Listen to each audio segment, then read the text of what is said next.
जय हिंद साथियों। दोस्तों स्वागत है आपके अपने YouTube चैनल एग्जामवीर में। मैं आपका दोस्त राहुल कुमार आपके अपने YouTube चैनल एग्जामवीर में तहे दिल से स्वागत करता हूं।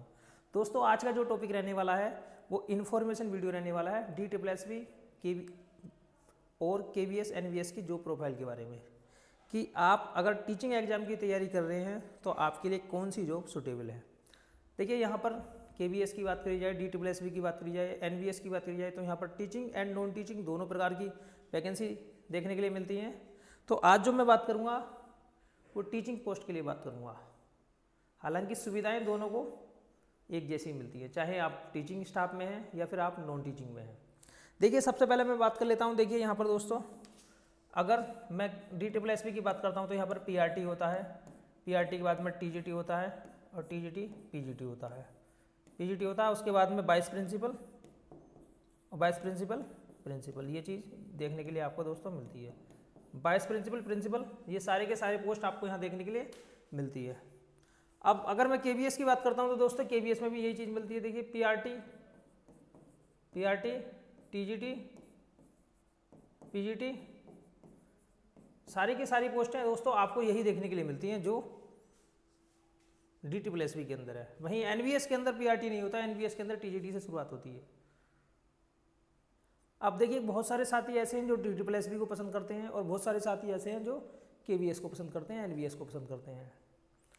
ऐसे कौन कौन से क्राइटेरिया होते हैं जिसकी वजह से हर व्यक्ति की पसंद अलग अलग होती है। तो सबसे पहले मैं बात कर लेता हूँ DSSB के ऊपर। देखिए DSSB की जो जॉब है वो नॉर्थ इंडिया वाले कैंडिडेट ज़्यादा पसंद करते हैं। नॉर्थ इंडिया वाले कैंडिडेट ज़्यादा पसंद करते हैं। क्यों ज़्यादा पसंद करते हैं? क्योंकि दिल्ली के अंदर पोस्टिंग रहती है और आपकी जो पहली पोस्टिंग होती है वो भी दिल्ली के अंदर होती है और आप रिटायरमेंट तक दोस्तों दिल्ली के अंदर ही बने रहते हैं। आपको इधर उधर भटकना नहीं पड़ता है। तो यहाँ पर जो लाइफ होती है वो आपकी स्टेबल होती है, आपको परेशान होने की ज़्यादा ज़रूरत नहीं है। फैमिली आप आसानी से दोस्तों फैमिली को साथ में रखकर टाइम बिता सकते हैं। वहीं अगर मैं KVS की बात करूं, NVS की बात करूं दोस्तों तो आप जानते हैं कि आपकी जो पहली पोस्टिंग होती है ज़रूरी नहीं है, वैसे नंबरों के अनुसार पोस्टिंग होती है कि आपको अपने घर के आसपास मिल जाए। हो सकता है कि आपको 2000 किलोमीटर, 2500 किलोमीटर, 3000 किलोमीटर या फिर 1500 किलोमीटर दूर भी फेंका जा सकता है। और पहला ट्रांसफ़र होने में दोस्तों कम से कम घर तक आने में 7 से 8 साल आपको लग जाते हैं, क्योंकि पहला जो ट्रांसफ़र होता है वो आपको 2 से 3 साल, 4 साल भी लग जाते हैं। उसके बाद में आपको हार्ड स्टेशन काटना पड़ता है। हार्ड स्टेशन काटने के बाद में दोस्तों आपको मनपसंद चॉइस मिलती है। तो ये जो इस प्रोसेस होने में 5 से 6 साल दोस्तों आपको बाहर रहना पड़ जाता है। देखिए पहला डिफरेंस। वहीं दिल्ली के अंदर अगर आपकी पोस्टिंग दिल्ली में हो गई तो आपको इधर उधर जाने की जरूरत नहीं है, ना हार्ड स्टेशन की झंझट ना कुछ झंझट। ठीक है दोस्तों, बाकी मैं देख लेता हूँ। दूसरा देखिए DSSB के अंदर आपको हर भत्ता मैक्सिमम रेट से मिलता है।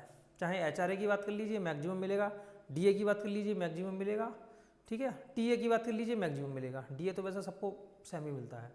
HRA का डिफरेंस आता है और TA का डिफरेंस आता है। ये चीज़ दोस्तों आपको दिल्ली एक्सिटी है, यहाँ पर आपको मैक्सिमम मिलता है। वहीं KVS की बात करी जाए तो KVS में आपको जब मिलता है जब आपकी पोस्टिंग X सिटी में होती है। अगर आपकी पोस्टिंग Y सिटी में और Z सिटी में हो गई तो दोस्तों आपको HRA भी कम मिलता है और TA भी आपको यहाँ कम मिलता है। बाकी रहने सहने की जो सुविधाएं हैं वो कम रहती हैं कंपेयर टू X सिटी। ठीक है, तीसरी मैं बात कर लेता हूँ। देखिए ट्रांसफ़र की। ट्रांसफ़र यहाँ पर कोई दिक्कत नहीं है। यहाँ पर ट्रांसफ़र मैंने आपको बता ही दिया, 5 से 6 साल दोस्तों आपको लग जाते हैं आपको अपने घर आने में। ये टाइम ज़्यादा भी लग सकता है, मिनिमम 5 से 6 साल मान लीजिए कि पहली जो आपका ट्रांसफ़र होता है पोस्टिंग होने के बाद में वो हार्ड स्टेशन के लिए होता है। अगर आप हार्ड स्टेशन लोगे तभी आपको घर आने का मौका मिलता है, और अगर आप हार्ड स्टेशन नहीं लोगे तो आपको 35 साल से पहले हार्ड स्टेशन काटना भी ज़रूरी है, वरना आपको बहुत ज़्यादा परेशानी पड़ेगी ट्रांसफ़र लेने के लिए। ठीक है दोस्तों, तो यहाँ पर ट्रांसफ़र की वजह है जिसकी वजह से सारे के सारे साथी बहुत परेशान रहते हैं। ट्रांसफ़र पॉलिसी, ये जो ट्रांसफ़र पॉलिसी है इसी की वजह से दोस्तों KVS को बहुत सारे एम्प्लॉई, बहुत सारे साथी पसंद नहीं करते हैं, क्योंकि इसकी जो ट्रांसफ़र पॉलिसी है वो अच्छी नहीं है। ट्रांसफ़र पॉलिसी, ठीक है, ट्रांसफ़र पॉलिसी DSSB एक स्टेबल जॉब है और KVS की जो ट्रांसफ़र पॉलिसी है वो बहुत परेशान करती है। फैमिली कभी आपकी इधर और कभी आपकी उधर, तो ये चीज़ ऐसे लगती है जैसे एक सीमा के बाद में आपको शुरू में लगता है कि भाई ठीक है, लेकिन बाद में आपको थोड़ी सी परेशानी महसूस होती है। हालांकि जब इंसान जॉब करता है तो सारी की सारी चीज़ें मैनेज कर लेता है और ट्रांसफ़र से आपको घबराना नहीं है, क्योंकि जब आप एक प्रशासनिक अधिकारी बनोगे तो आप इस ज़िले से उस ज़िले में फेंके जाओगे, फिर उस ज़िले से तीसरे ज़िले में फेंके जाओगे। सोचिए, जब एक प्रशासनिक अफसर होता है तो उसका रातों रात ट्रांसफ़र हो जाता है। ठीक है, तो ट्रांसफ़र को ज़्यादा बड़ी बात नहीं होनी चाहिए, क्योंकि आप अगर घर रह सकते हैं तो बाहर भी रह सकते हैं। कुछ दिन के बाद में आपकी हैबिट ऐसी बन जाती है कि आपको ज़रूरत नहीं पड़ती है। ठीक है, तो ट्रांसफ़र क्लियर हो गया। दिल्ली का जो रेडियस है वो ओनली 70 किलोमीटर है। ठीक है, 70 किलोमीटर तक दिल्ली है, 70 किलोमीटर तक ही आपका ट्रांसफ़र होता है कि 70 किलोमीटर के अंदर अंदर आपकी पूरी नौकरी निकल जाती है। ठीक है, लेकिन अगर मैं बात करता हूँ यहाँ पर दोस्तों ऐसा बिल्कुल भी नहीं है। अब हॉलीडे की बात कर लेते हैं। देखिए हॉलीडे की बात कर लेते हैं। हॉलीडे का क्या सीन है भाई। देखिए दोस्तों, अगर मैं हॉलीडे की बात करूँ, देखिए DSSB के अंदर देखिए सेकंड सैटरडे स्कूल यहाँ भी ऑफ रहता है। KVS में भी दोस्तों सेकंड सैटरडे ऑफ रहता है। ठीक है, CL की अगर बात करता हूँ तो CL दोस्तों वो फिक्स CL है यहाँ पे, कुछ ज़्यादा दोस्तों आपको CL देखने के लिए नहीं मिलती है। एवरी सेकंड सैटरडे, देखिए सेकंड सैटरडे ऑफ है, सेकंड सैटरडे दोस्तों आपको यहाँ ऑफ रहता है। ठीक है भाई, KVS में भी सेकंड सैटरडे ऑफ रहता है। ये चीज़ दोस्तों बिल्कुल फिक्स है। एक तो सेकंड सैटरडे की जो छुट्टी है वो आपको एक्स्ट्रा मिल गई। बाकी CL देखिए 8 CL मिलती है, यहाँ पर 8 CL मिलती हैं दोस्तों देखने के लिए। ठीक है, मेडिकल मिलता है दोस्तों EL। ठीक है, मेडिकल आपका EL में कन्वर्ट होता है, क्योंकि अगर आप जो EL होती हैं उन्हें आप चेंज कर सकते हैं, तो मेडिकल भी मिलता है आपको। देखिए EL की अगर मैं बात करता हूँ तो एवरी ईयर 10 EL मिलती हैं, 10 EL मिलती हैं, 10 EL। ठीक है, 10 EL KVS के अंदर। और बाकी दोस्तों अगर आप वर्किंग डे में काम करते हैं, हॉलीडे में काम करते हैं, तो हॉलीडे की जो दिन होता है वो आपका दोस्तों EL में भी कन्वर्ट हो जाता है। तो ये बेनिफिट मिलता है एवरी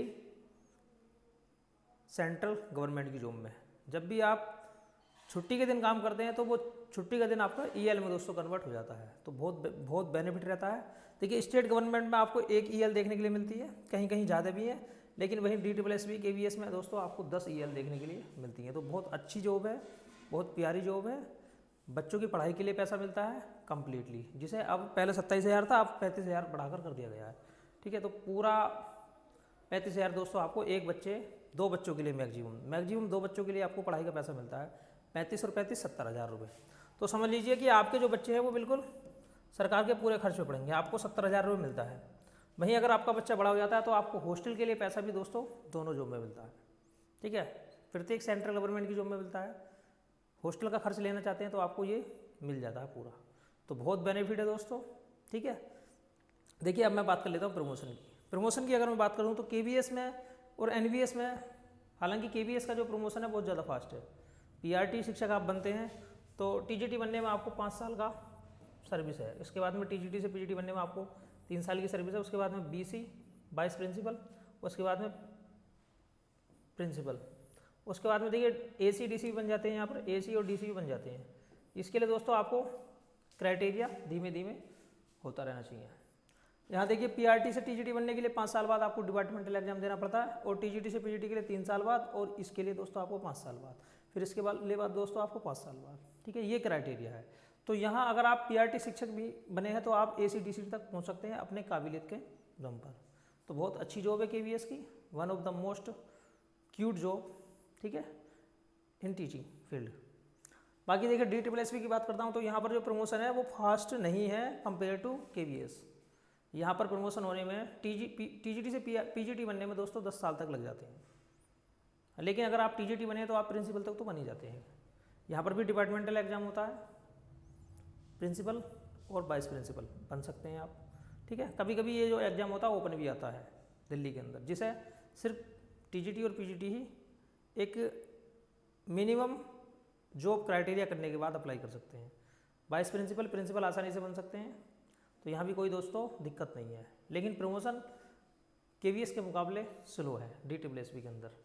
अच्छी जॉब है। देखिए अगर मैं हॉलीडे की बात करता हूँ दोस्तों तो यहाँ पर 3 प्रकार की हॉलीडे होती हैं आपकी, समर, विंटर, ऑटम, 3 प्रकार की जॉब होती हैं।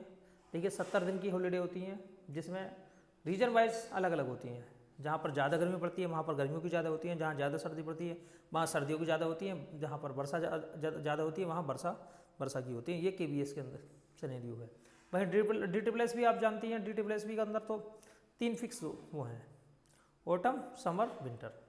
ठीक है, देखिए अगर मैं बात करूं समर की, तो समर मान लीजिए अगर नॉर्थ इंडिया है तो नॉर्थ इंडिया 40 दिन, उसके बाद में विंटर 20 दिन, ऑटम 10 डे, तो 70 दिन की हॉलीडे दोस्तों आपकी ये होगी। ठीक है, तो बहुत परेशानी नहीं है, ऐसे समझ लीजिए कि आपको छुट्टियों की भी यहाँ बार मिलती है। ऐसी अपॉर्चुनिटी स्टेट गवर्नमेंट सिर्फ और सिर्फ बदनाम है। ऐसी अपॉर्चुनिटी दोस्तों स्टेट गवर्नमेंट के अंदर भी नहीं मिलती है। स्टेट गवर्नमेंट की जो छुट्टियाँ वो दिन प्रतिदिन कोलैप्स होने पर हैं, घटने पर हैं। वहीं अगर मैं बात करता हूँ NVS KVS की, तो वहाँ पर दोस्तों बहुत छुट्टियाँ हैं, छुट्टियों की बहुत ज़्यादा भरमार है। ठीक है, अब इसके बाद में देखिए बात कर लेते हैं दोस्तों सैलरी की। देखिए सैलरी बहुत प्यारी जॉब है, अच्छी सैलरी मिलती है, हर भत्ता आपको मैक्सिमम मिलता है। तो किसी भी जितना आपका मैक्सिमम से मैक्सिमम सैलरी हो सकती है एक्स-सिटी के अंदर दोस्तों, वो आपको यहाँ सैलरी देखने के लिए मिल सकती है। आप समझ लीजिए अगर आपकी 4200 ग्रेड पे की जॉब है तो भी दोस्तों आपको 60,000 से कम सैलरी एक्स-सिटी के अंदर दोस्तों मिलने वाली नहीं है। अगर बाई सिटी की जॉब है तो भी दोस्तों आपको बहुत अच्छा पैसा मिलेगा, और जेड-सिटी की जॉब है तो भी दोस्तों आपको बहुत अच्छा पैसा मिलेगा। हालांकि अगर मैं एक्स-सिटी की जॉब की एक बार बात निकाल के देख लेते हैं, जैसे दोस्तों अगर PRT देख लेते हैं भाई, PRT देख लेते हैं एक्स-सिटी में। ठीक है भाई, अगर मैं 35,400 बेसिक पे है, उसके बाद में देखिए 17,200 आपका टी हो गया। उसके बाद में देखिए एक्स-सिटी में होगा तो आप 5300 मान लीजिए। ठीक है भाई, उसके बाद में दोस्तों आप HRA निकाल लीजिए। ठीक है भाई, देखिए अगर आप इसे भी जोड़ोगे 35, 52, 53, 57, ऐसा समझ लीजिए 57-58 हज़ार रुपये दोस्तों आपको मिल जाते हैं। HRA मैंने इसमें नहीं जोड़ा है क्योंकि अगर आप क्वार्टर लेते हैं तो आपको HRA नहीं मिलेगा, लेकिन अगर आप क्वार्टर नहीं लेते हैं तो दोस्तों आप किराए पर भी रहेंगे। ठीक है, तो आपका जो HRA है वो उधर चला जाता है। फिर भी 60,000 प्लस आपको सैलरी दोस्तों देखने के लिए मिल सकती है PRT टीचर के रूप में। वहीं अगर मैं TGT की बात कर लेता हूँ तो TGT में 75,000 से दोस्तों आपको ऊपर सैलरी देखने के लिए मिलेगी। दिल्ली के अंदर 80,000, 82,000 भी जा सकती है। PGT के लिए 95,000 तक सैलरी दोस्तों आपको देखने के लिए मिल सकती है, चाहे मैं KVS की बात करूँ, NVS की बात करूँ या फिर DSSB की बात करूँ। तो आई होप, मैं मानता हूँ कि आप अच्छी तरीके से दोस्तों जॉब प्रोफाइल के बारे में समझ गए होंगे। दो अंतर और मैं बता देता हूँ। देखिए बहुत सारे साथी DSSB को पसंद करते हैं और बहुत सारे साथी NVS KVS को पसंद करते हैं। क्यों? देखिए अगर मैं दोस्तों बात करता हूँ नॉर्थ इंडिया के पर्सन की, तो नॉर्थ इंडिया वाला पर्सन DSSB को ज़्यादा पसंद करेगा, क्योंकि उसे आसाम के अंदर जाने में, चेन्नई के अंदर जाने में, महाराष्ट्र हैदराबाद के अंदर जाने में परेशानी है, और उसे पता है उसे कई साल सर्वाइव करना पड़ेगा तब जाकर अपने एरिया में वो आएगा। और वैसे तो KVS वाले अंडमान निकोबार द्वीप समूह में भी चले जाते हैं। KVS इंडिया से आउट भी है, वहाँ भी जाने का अपॉर्चुनिटी आपको मिल जाती है, लेकिन DSSB वाला बंदा सिर्फ दिल्ली के अंदर रहेगा। वहीं अगर मैं बात करता हूँ दोस्तों केरल वाला स्टूडेंट, केरल वाला एस्पिरेंट, असम वाला एस्पिरेंट, हैदराबाद वाला स्टूडेंट, मुंबई वाला एस्पिरेंट DSSB को बिल्कुल भी पसंद नहीं करेगा, क्योंकि उसे पता अगर वो एक बार दिल्ली आ गया तो उसकी पूरी लाइफ दिल्ली के अंदर ही गुजरेगी, और वो हो सकता है इस चीज़ को एक्सेप्ट ना करे। इसलिए हर व्यक्ति की अलग सोच होती है, हर व्यक्ति की अलग ज़रूरत होती है, वो कौन सा एस्पिरेंट्स अपनी क्षमता के अनुसार, अपनी सोच के अनुसार कौन सी जॉब को पसंद करता है। तो दोनों का दोस्तों अलग अलग क्राइटेरिया है। ठीक है दोस्तों, अगर वीडियो अच्छी लगी है तो वीडियो को लाइक कीजिए, और अगर आपकी कोई क्यूरी है तो हमसे पूछ सकते हैं कमेंट बॉक्स में। मिलते हैं नेक्स्ट वीडियो में, आज के लिए इतना ही काफ़ी है। जय हिंद, जय भारत।